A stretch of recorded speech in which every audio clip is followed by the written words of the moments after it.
A special presentation from the KTVB Newsroom. Bronco Roundup Game Day starts now. They're not just calling plays, they are calling to attack you. We got to make sure we do our job consistently, because the second you don't, it's not going to be a 3-yard gain, it's going to be a touchdown. In Colorado Springs, Boise State ready to tangle with Air Force.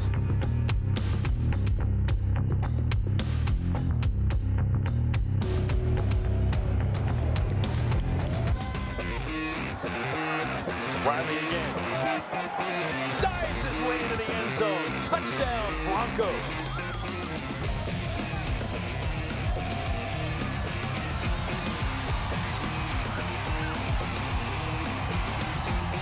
Third and goal. Batson slings it to the end zone. Water with the touchdown. 10th play of this drive on 3rd and goal. And that'll be a touchdown.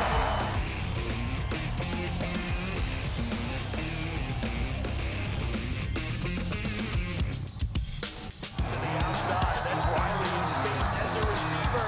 And see you later. Screaming down the sideline. Touchdown, Broncos. His 3rd of the night. Broncos trying to make it a 2-score affair. Riley, cut back. Touchdown number 4 of the night. Biggest play of the game for this Air Force defense. Right up the middle. Riley breaks 3. He'll go again. Touchdown number 5 on the night, and that could seal it.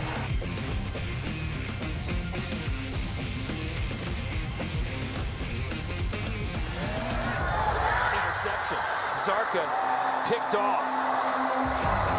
Benefield, and that will seal it.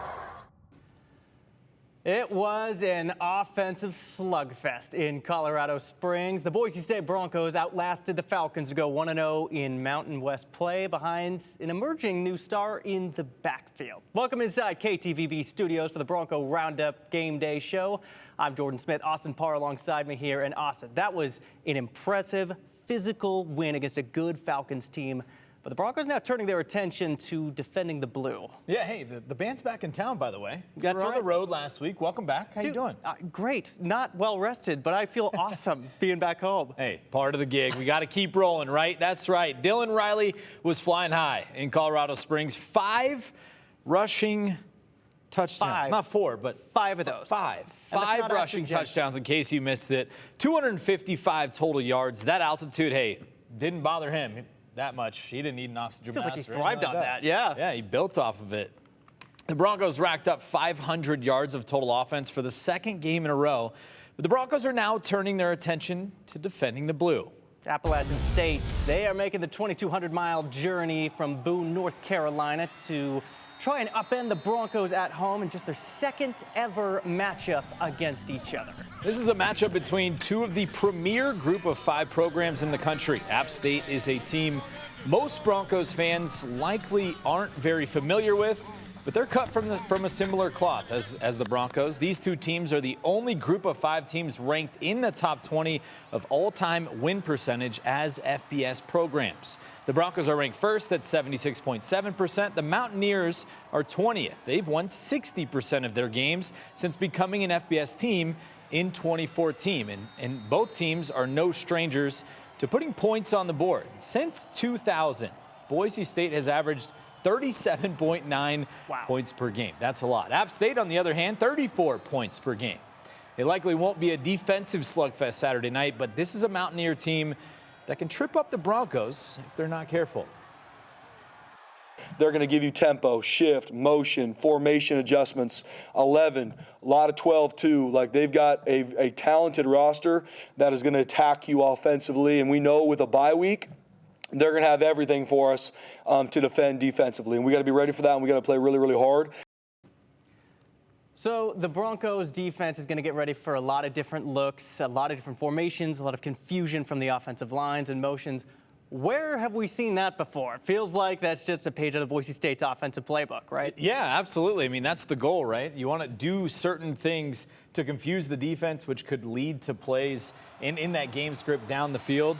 I mean, App State, it's a lot different than the Air Force offense. Right. You know, we talked about the complexity of Air Force and the triple option.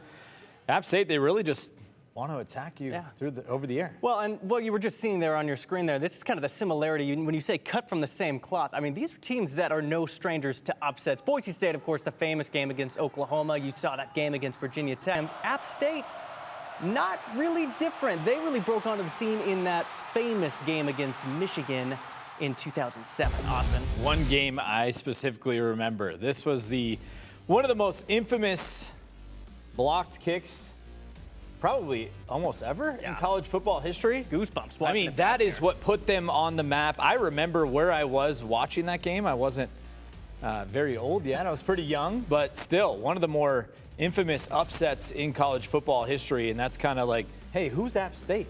Right. You're like, oh, I didn't even hear this team. I just thought they got a big payout from Michigan, and it come to the big house and upend Michigan like that. I mean, really, that was kind of the first upset of its kind that we had seen from a program of that stature. And this is a highlight that's going to be played for generations to come. Now, Boise State, as they get ready for App State, they are debuting these beauties. That's the front porch of Idaho helmets, hand-painted, and they're going to be donning those against the Mountaineers. The helmet is crafted by artist Armando Villarreal. He did an incredible job. The detail is immaculate. Look at that, highlighting some of the best landmarks in Boise. You can just see the level of detail that went into this. There's the Idaho State Capitol building. You can see Albertson Stadium overlooking the Boise River as a part of that wraparound design. And I think you were telling me there was 154 of these helmets that had to be painted. Is that right? Yeah, and it's like, how do you spend that much time doing this and handcrafting each individual helmet? What's your favorite part? I don't know. It might be the stadium on the back. I was watching this video back of this guy just going detail for detail, just meticulously.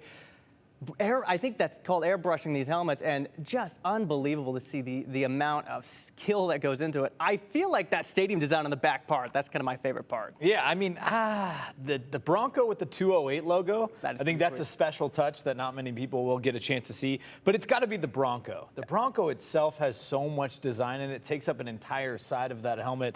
Just an incredible job by Armando designing these helmets, and hey, you can get them on T-shirts too. And he said this was a very special project for him to personally be a part of. To get to be able to work on something that's so iconic to, to that region and to college football, and to put my twist on it and to have my name associated with such a program is just, I like it. I mean, who wouldn't want to go see that field in person? You always see pictures of that blue football field, and to actually get to be on it and to have your artwork on it and to be such a big part of it is something that we're very excited about. He originally started this as a hobby, and this has turned into the 12th college football helmet he has designed. How insane is that, Austin? I mean, starts out as a hobby, and now it's like, I feel like he should design every single helmet across the landscape of college football. Yeah. He's going to challenge some of these big companies. I feel like, yeah, absolutely. I feel like he might be giving Nike a run for his money. But hey, when we come back, this Broncos offense, those be rocking those helmets as they're firing on all cylinders. We'll take a look at one of the key pieces that's helping keep this a well-oiled machine. A hint, it's not the running back. Plus, we do have an update on QB Maddox Madsen after suffering a slight knee injury against Air Force last Saturday. That's coming up.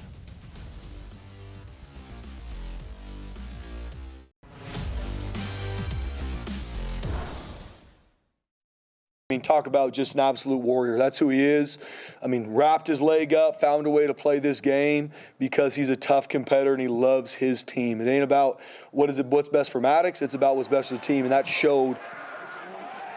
Bronco Nation held their collective breath during Saturday's win against Air Force. This second play of the game, Broncos QB Maddox Madsen went down with a knee injury that looked pretty gnarly. Thankfully, it wasn't. He immediately left for the locker room. He slammed his hand on the ground. We didn't really know what was happening. He just left the field, immediately went to the locker room, and then that next drive, Air Force takes it down the field, goes up 7-0. So that was how the game started for Boise State.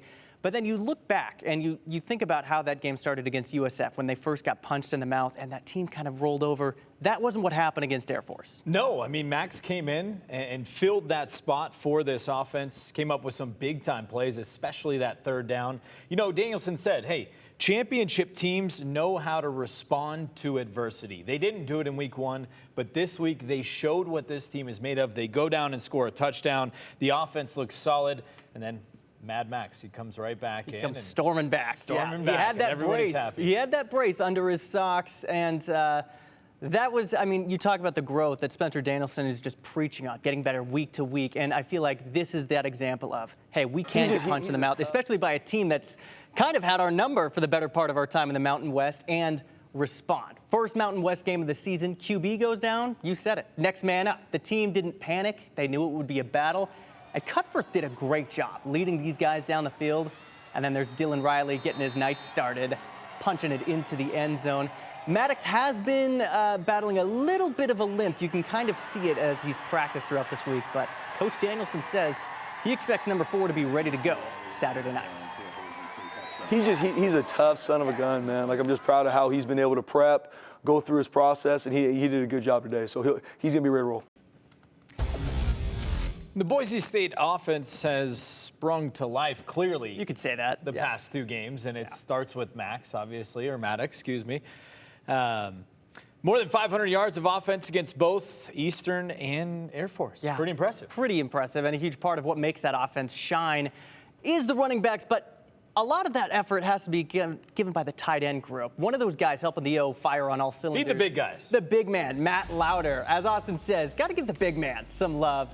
Number 85 had a pair of big-time catches against Air Force on Saturday, which just so happened to be his birthday, as well as the Broncos' other tight end, Matt Wagner's birthday. Both named Matt, both tight ends, both share a birthday. Lauder did wind up with a pretty cool birthday present Saturday night, reeling in his first touchdown catch of the season. Yeah, that was sweet. We, we called a play on I think we're on the 3-yard line. That works really well. Actually, Wags was the first read on that to the flat, and then it was covered, and then Maddox was able to get backside to me. So, it was a special moment. And hit that gritty right after. Yeah, Maddox comes up to me and is like, do the gritty, and we kind of just went with it. Probably didn't look too good, but that's all right. Well, clearly Maddox's knee is feeling good enough to gritty, so that's some good news for Broncos fans. Rate it 1 to 10. They're gritty. That's a great. A 10? Yeah, why not? On a knee like that, after what Maddox went through, that's a 10. Justin Jefferson might be disappointed with that rating right there. Well, this might be surprising to hear. Lauder is actually tied with Latrell Caples for the most catches on the season. He has 10 so far for 103 yards and a touchdown, and he also played a pretty big role in setting up some key runs for running back Dylan Riley, who did steal the show with that 5-touchdown performance. So Broncos fans got to be feeling pretty good about that offense headed back home against Appalachian State. I would say so. And when you got a guy like Dylan Riley, I don't think anything else really matters. I mean, they really have a 3-headed rushing attack for this offense that anybody feels like they can take it to the house anytime they touch the football. But what an impressive performance from Mr. Riley against Air Force. Yeah. But it wasn't without the success of the big fellas. That's right. Up front. It's guys that never come up in the box score, guys that may not get the awards every single week like Dylan Riley got the Mountain West Player of the Week, but he would tell you it starts with the guys up front.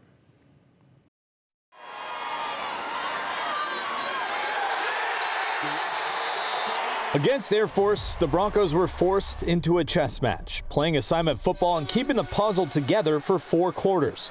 Now, the board is flipped. Appalachian State doesn't try to confuse you with moving pieces. Their plan is simple. They want to attack you through the air. The Mountaineers are averaging 357 passing yards per game, and they've already tallied runs for him, which he can take off and gain first downs for 100%, but he can make all the throws. I mean, he's got a big-time arm, and he puts that on film. I mean, he's got a really good group of receivers too, and a good group of tight ends to throw the ball to, but he's one of those guys that he can make the throw from the far hash wherever he's got to get it to. So we got to do a really good job with our coverage. How about that Broncos defense? Well, it's coming off a rough night in Colorado Springs where Air Force, a run-first team, found plenty of room to throw. Now the Broncos face a team that lives and breathes with the pass. That means the pressure is on the Broncos secondary. Communication, discipline, and tackling in space will all be critical.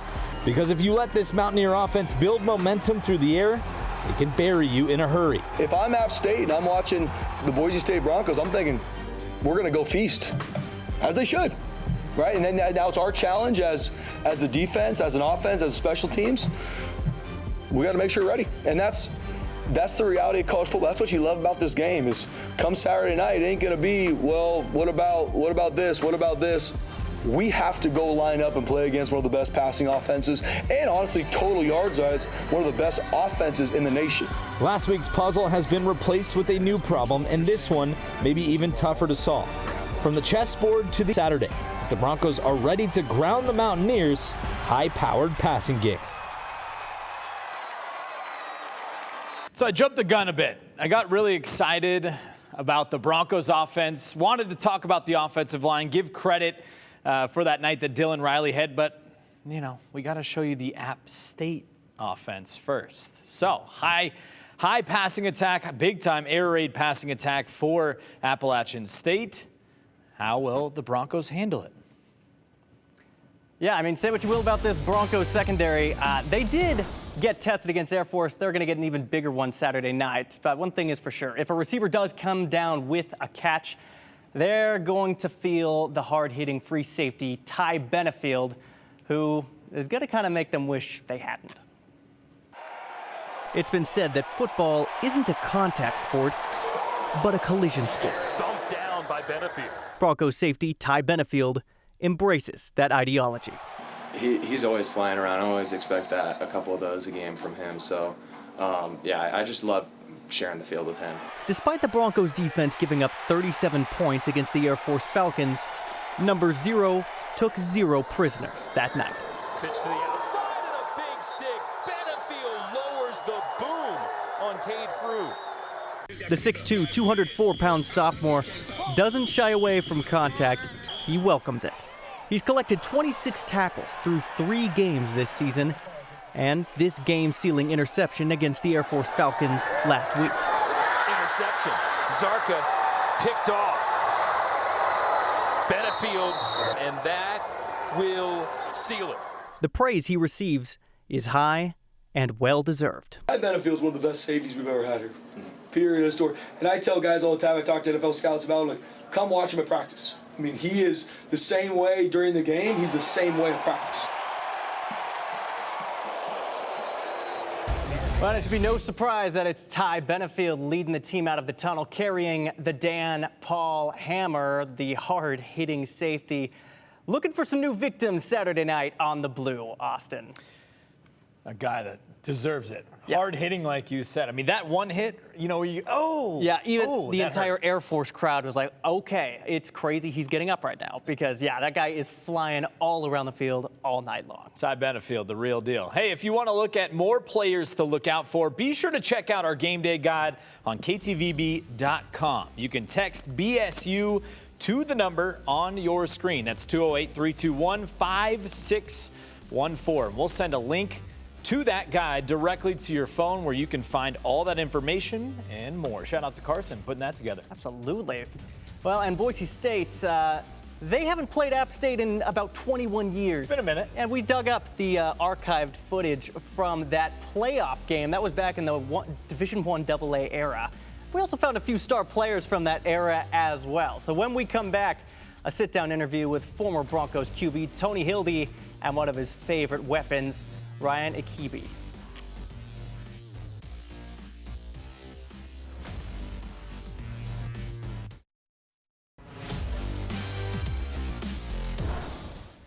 Welcome back inside KTVB studios. A look at the newest piece of hardware for the Boise State Broncos, donning that Front Porch of Idaho helmet this Saturday. And as amazing and as cool as the uniform combinations have been throughout the year, there was something that really did kind of jump out at us, and that was Spencer Danielson talking about the brotherhood, that unique facet of Boise State's football team throughout the years. As you'll see, it's what separates this university, this football program, beyond every other football program in the United States. The brotherhood is truly what makes this team and this university special.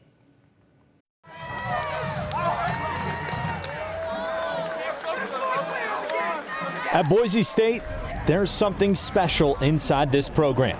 It's bigger than football, bigger than the yards, the touchdowns, and even the wins. Around here, it boils down to one word: brotherhood. The foundation of Boise State is the brotherhood. Every person I've ever talked to that's an alum of this football program says what makes Boise State different is the brotherhood. Not the facilities, the blue field, the other, like, it's that. And that's what Dylan Riley shows, Sarah Gaines, Malik Sherrod, some of the other guys we've been talking about is they pour into this foundation, which is the team. It's a brotherhood built not in the spotlight, but in the shadows, in the weight room, in the film sessions, and in the grind of fall camp, when unbreakable bonds are forged long before game day. I think that is what separates us from every other team in the entire nation, is how close and tight-knit we are. I mean, I don't just say it to say it. Like, I would die for every single person on this team. I mean, every single person, like, I'd consider them all my best friends. I mean, every guy on this team, it means so much to me, and the amount of connection that we've built over these past few years, going on my 4th year here, I mean, I would not trade this for the world. Through adversity, the brotherhood holds strong. From battles in the trenches to touchdowns through the air, every moment shared inside the football program is special. I mean, it's deep. It runs deep. I've been here longer than anybody's been here, including coaches, some of the coaches. So just being able to see all the guys that ran through here and all the alumni, I mean, still talk to them to this day. I mean, the brotherhood is really deep. It's what wins and loses games, is because if you don't love your teammates, I mean, you won't get far. I got guys at other schools. I got friends at other schools where their schools, they got so much going on, and you see it in their record. I mean, they got guys beefing on the team. We don't do that. The brotherhood's too tight. We love each other too much, and that's ultimately what helps us win. For the Broncos, it's about sacrifice, about lifting one another up, and about the bond that turns teammates into family. Because at Boise State, football is more than a game. It's a brotherhood. Well, we mentioned that Boise State, App State, they haven't faced off since 1994. That was back in the FCS quarterfinals, back when they were making that playoff push. It's been a minute, and we actually kind of rounded up a couple of those players from those days. We've got quarterback Tony Hildy and wide receiver Ryan Akibi. Welcome into the studio, you guys. Yeah, thanks for having us. Thanks for having us. Man, a lot's changed. A little bit's changed since your time at Boise State. Yeah, they're a little faster, a little stronger. Yeah. Yeah, they're doing some amazing stuff. Yeah, that 5 touchdown performance. I mean, what do you guys think of that? That was insane. It was. I think they're bringing in guys, and it's next man up and every man up, and I think that's what makes them special. Is they spread the ball around and make sure everybody gets their piece. Yeah. When you guys were playing, a lot of this was so run heavy, but you guys, when you made it to that game against App State, you couldn't really move the ball on either side of that, right? That was one of those cold weather, infamous games on the Blue deep into the season, and it took us a while, but we actually found some B-roll of that game, if we could roll that. I don't know how much you remember this game, but from the highlights, it looked a little bit crazy. That Blue didn't look very soft to get tackled on. No, absolutely not. How about that logo in the center of the field? That's pretty cool, the horse. Oh, man, and it just seemed like you can see when these guys get tackled. I mean, this just acted kind of like a squeegee is what you were saying. So much water built up in this game. So this was the FCS quarterfinals. This is a big game for you guys. Yeah, absolutely. Slide with the rain. Yeah, the old turf back in those days was more legitimately like carpet. So when you slid across it and there was a good sheet of water that came down with you as well, so you got pretty wet. I imagine that turf burn was definitely for real. Absolutely, yeah. The turf burn was legendary for sure. Besides the weather, obviously, what stood out the most about that game that you can remember? You know, I think with that team and with the way we played, it was a lot like last year's team at Boise State. We always knew we were going to find a way to win.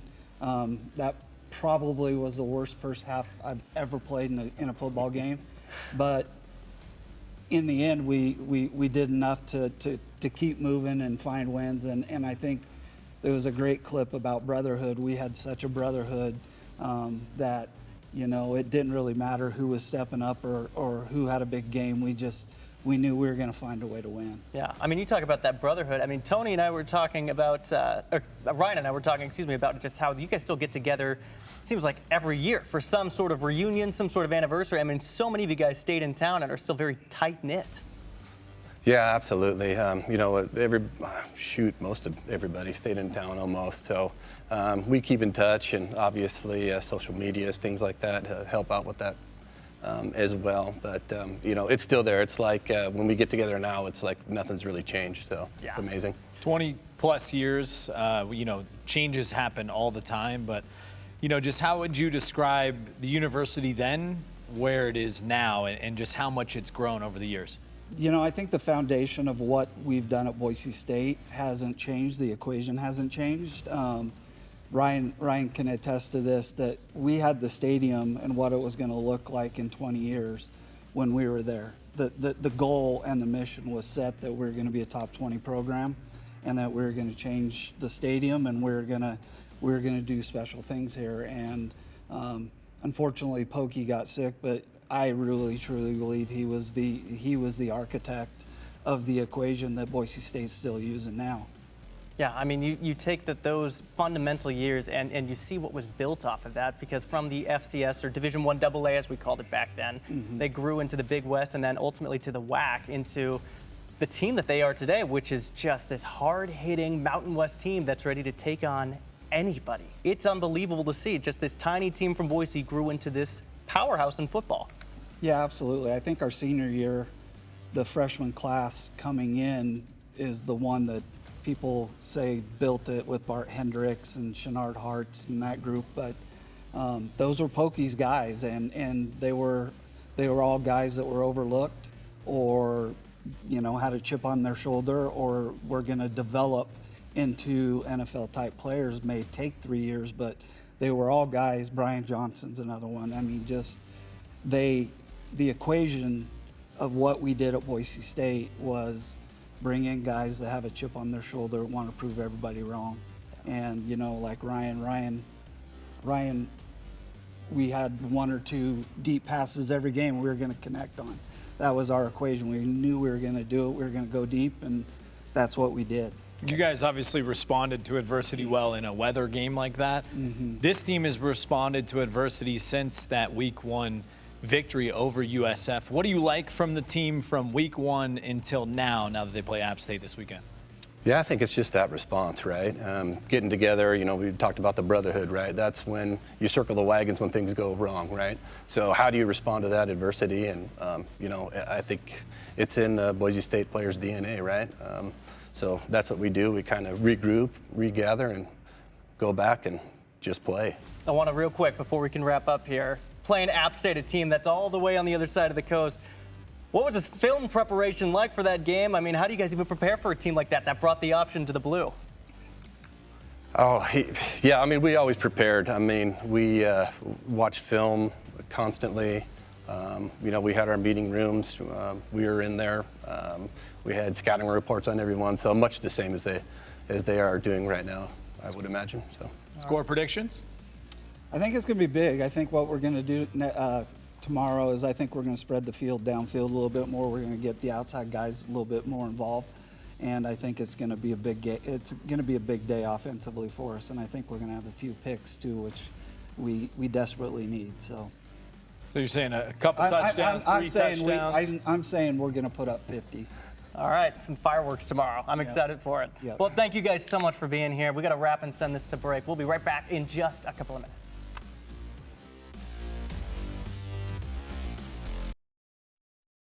Well, welcome back. Since we were throwing it back to 1994, I thought it would be kind of cool to throw it back 15 years ago to one of the most memorable moments in Boise State history, when ESPN royalty set up shop and gave the darlings of the BCS the spotlight that they absolutely deserved.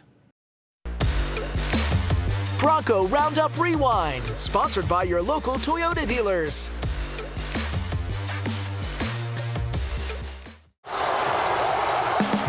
It started in Washington, D.C. The number 3 ranked Broncos walked into FedEx Field to face off against Tyrod Taylor and the 10th ranked Virginia Tech Hokies. National pundits wrote the Broncos off, but once again, even in those memorable gray uniforms, the slipper fit. Cinderella lives, ladies and gentlemen. This is stunning. The Broncos silenced 88,000 Hokies fans, winning 33-30. Once again, they had the nation's attention, including ESPN's College Gameday. A once-in-a-lifetime day here at Bronco Stadium. Gameday joining Bronco Nation. Thousands lined the stadium as early as 4:30 a.m., packing Bronco Stadium to see Lee Corso, Kirk Herbstreit, Reese Davis, and Desmond Howard ahead of the Broncos' top 25 matchup against Oregon State. The star-studded ESPN crew stunned by the passion of this WAC conference fan base. Gameday's first visit exceeded our wildest expectations. Just an amazing turnout this morning. I mean, I walked out and I was like, wow, unbelievable. Second to none. It was an unbelievable scene. Corso teased, if only for a second, before sending the fans into pandemonium.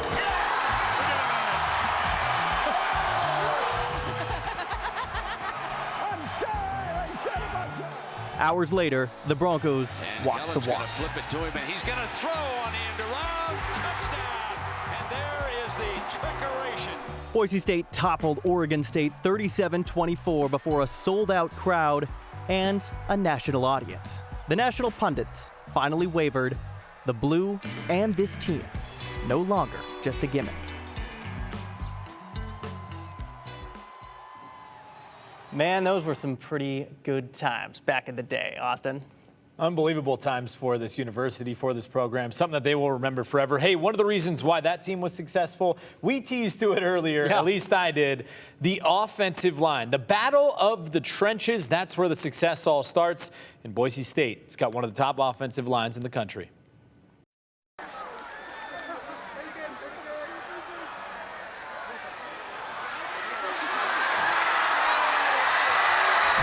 It's the war inside the war. The battle in the trenches, where the game may look quiet to the casual eye, but every snap is a fight for survival. And inside that chaos beats the heartbeat of the Boise State offense. Dylan Riley's historic night against Air Force made the headlines. 255 total yards, 5 touchdowns. But every step of that breakout performance started with the men up front. Guys, we have a veteran offensive line that we'll hang our hat on, no question, right? I mean, we got to be more consistent. The biggest thing offensively is we gotta eliminate the sins, right? And we talk about that self-inflicted negatives, but our offensive line, man, that's the heartbeat of our team. That's the heartbeat of our team. That's the mentality of our team. And I believe in our offensive line. I believe in how they're trained. I believe in what we're going to be able to do offensively because of them. And I think that was able to be shown in this game. The Broncos' identity is being forged in the trenches. Back-to-back 500-yard games for the first time since 2019. Explosive runs, a balanced attack, and a belief that the offense goes only as far as its line can push. I think the big thing with getting a run game going is the mentality up front. You know, we always talk about taking care of the first level first, and that's with, you know, our heavy double teams that you see on film or just even on live TV. We take pride in those. We always take pride in, you know, finishing a guy up front before considering going up to the second level and just, you know, letting whatever team we're going against know that the Broncos are in town. It's not glamorous, it's not flashy, but the offensive line is the hammer, the heartbeat. The quiet war winners who don't show up in the box score, but show up in every big moment. Because when the Broncos move the pile, they move history, 1 yard at a time. Bronco Roundup Keys to the Game is sponsored by your local Ford stores. The key to the game, we're going to flip to the other side of the ball. That defensive line, they need to put in some serious work against App State to put some pressure on the quarterback, making A.J. Swan as uncomfortable in the pocket as they possibly can. Austin? Hey, the Mountaineers, we talked about it earlier. They love to air it out. They want to attack you quickly, so make them earn those throws. If guys like Braxton Feely and Jaden Virgin Morganton can disrupt the quarterback's rhythm, it'll take a load off the secondary. Absolutely. That second key of the game, offense needs to strike early and often. They need a fast start. I know that sounds obvious, but this stat, since 1998, the Broncos, they're 107-4 when scoring 14 points in the first quarter. Through the first 3 games, the Broncos have outscored their opponents 41-7, and they can apply pressure on App State. They can put them away early. We also got to get the crowd going too. Yeah, absolutely. That's what they love. They love the fireworks. And then that third key of the game is enforce the no-fly zone. And I really feel like it's going to come down to those guys, Ty Benefield, Irby, Marion McCoy, stepping up, finding a way to make it tough. Got to stay on those guys like glue while the defensive line eats up front and puts pressure on that quarterback. And as we just heard, maybe it's an opportunity for the defense to start racking up those takeaways. That was a huge point of emphasis in the offseason, to get those numbers way up as they head deeper into the season. The biggest thing for this defense is bend but don't break, right? We talked about the discipline and the assignment football against Air Force. It's a similar thing on this one, but the biggest thing they have to have is communication, because this team likes to air it out. There's going to be confusing routes, whether it's crosses, posts, patterns, things to confuse the backside of this secondary. Communication will be key. We're going to find out real early just how good this secondary is, because they've been knocked a little bit, especially by some of the media members. Right. Bend, don't break. Well, I like that. And then there was that 19-play drive against Air Force where they held them to just 3 points, and then that helped Boise State put the game away. The next drive, they go up 2 scores with that touchdown. So hopefully we'll see something similar, maybe tighten the screws a little bit against App State. After all that, though, let's send it over to Tom Scott with today's Bronco Roundup trivia.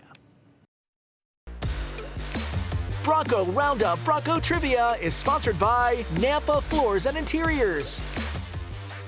Well, hello again. 2 focal points on Boise State's defense as we go into the Appalachian State game tomorrow night: turnovers and pass rush. The first is an area that's been a bugaboo for the Broncos the past 2 years, those takeaways. Boise State had only 7 interceptions all of last year and has 2 this season, 3 turnovers forced overall. The Broncos are facing an App State team that has turned the ball over 8 times, including 4 passes picked off. 3 of those interceptions were in the red zone against Southern Miss 2 weeks ago. That's basically why the Mountaineers lost. It's time for Boise State to be opportunistic. The other facet is pressure on the quarterback. The Broncos have only 6 sacks in 3 games this season. That wouldn't seem like a big deal until you consider that they had 12 sacks at this point last year. Jaden Virgin Morgan has only half of one so far. The subject is interceptions, or lack of them, as we go to Scott Slant Trivia tonight. Who was the last Boise State player to log more than 3 interceptions in a season? He's currently in the NFL. That's a pretty good hint. The answer will be awaiting when we come back on Bronco Roundup Game Day.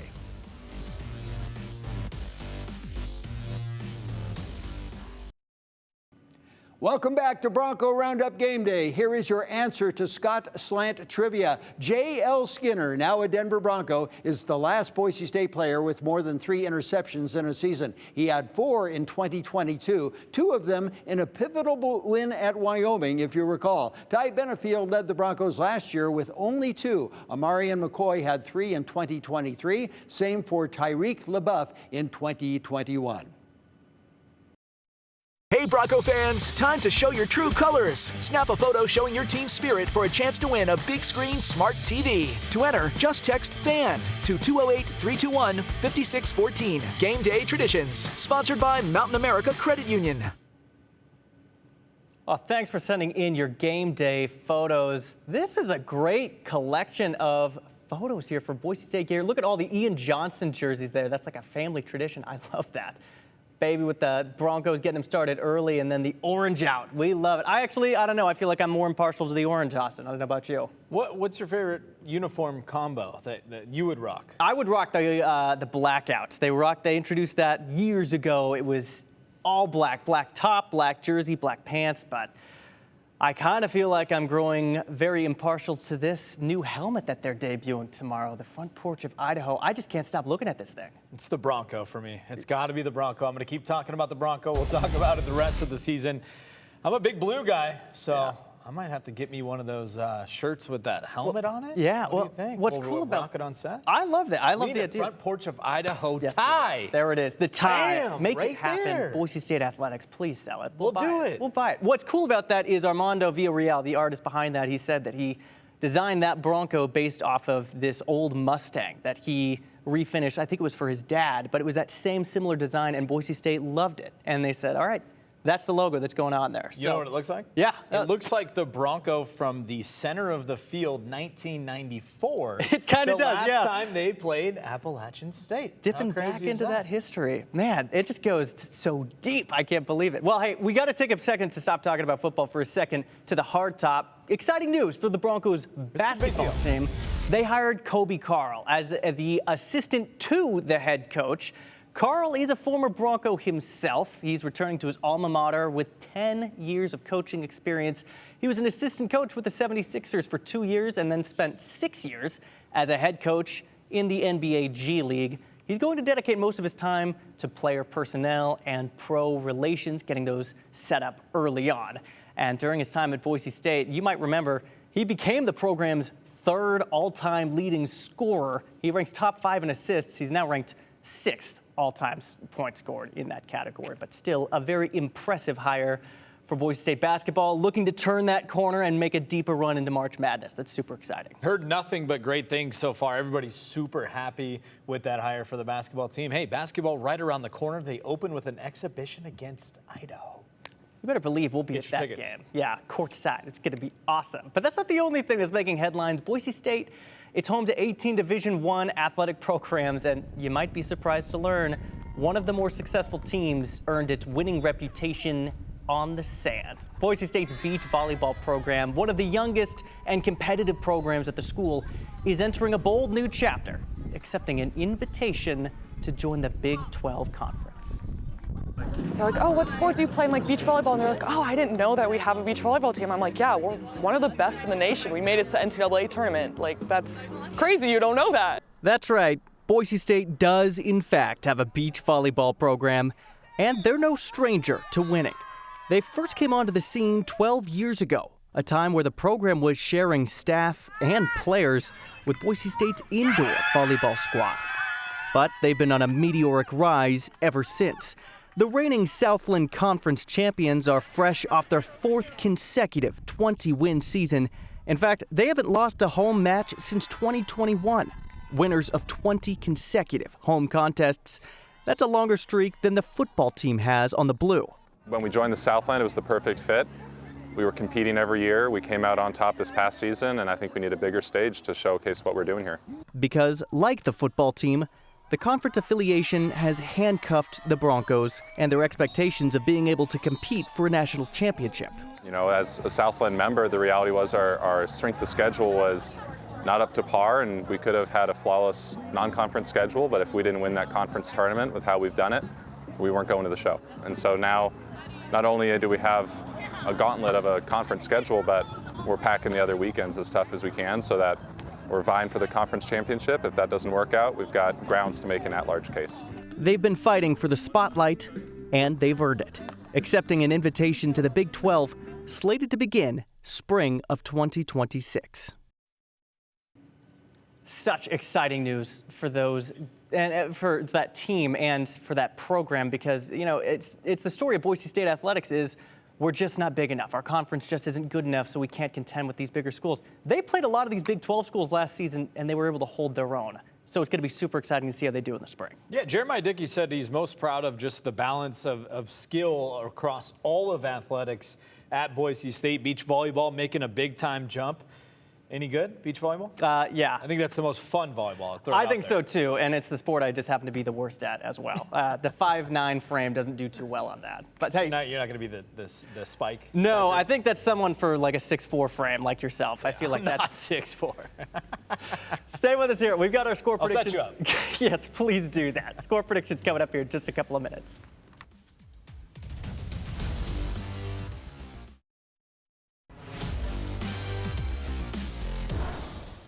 Hey, another Bronco news. It's Blitz's birthday. Oh, man. Check out those birthday pictures. If you haven't seen him, Blitz spends his college days cheering on the Broncos. Black Lab, he's been Boise State's T-Dog since 2021. He's known for his spunkiness. Yeah, I don't know if you've seen him on the sideline during any of these I haven't seen him yet. This is going to be my first home game. Keep an eye out for him. He is, like, ready to go. I mean, like, as soon as kickoff happens, it's like he's locked in. He's ready to go, and then jumps in, races after that tee. It's like the coolest thing I've ever seen. It's a bat dog for football, right? Essentially, same thing. The bat dog for football. I feel like Boise might have started a trend with this guy because I didn't remember anybody trying this beforehand. I could be wrong about that. He is so cute. Yeah, Blitz wins. Blitz is the man, and again, you just got to see him in action. He hangs out by the Boise State sideline, so keep an eye out for him, kind of near the end, by the north end zone. Well, the biggest thing is hopefully the Broncos offense has him collecting a lot of T's, because that means they'd be kicking the ball off a lot. Well, if things, stay the course, another 500-yard performance. Speaking of, so what do you think? What's your score prediction for this one? App State, Boise State. Put me on non-conference matchup. I mean, I just feel like the Broncos offense, it's rolling, and I don't think App State's defense is good enough to slow it down. That being said, I feel like Boise State is willing to drop maybe 38 points. Defense, I don't think they can. I feel like 38-28. That might be my safe prediction. What do you think?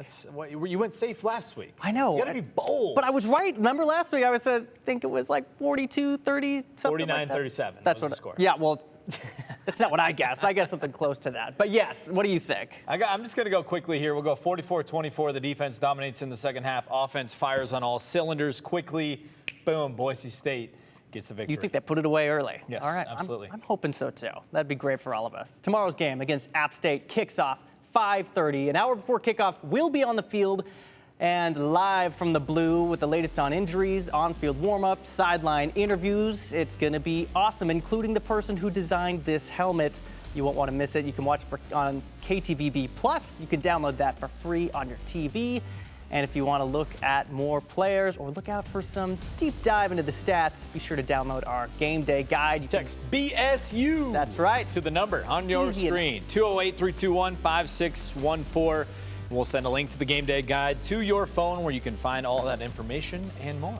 Plus, as if there wasn't already enough, high school football is going on tonight. That's a bunch us. of local games That's kicking us off again. in about 3 minutes here. So we're going to be racing around the valley, bringing you all that action tonight on the news at 10 for our Friday night football show on KTVB Plus.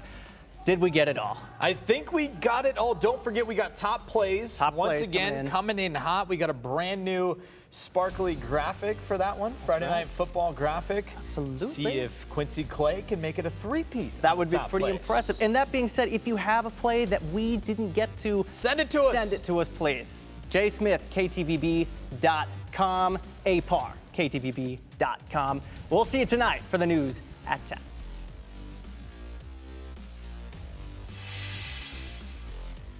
Continue with us and watch free now on the KTVB Plus app everywhere you stream.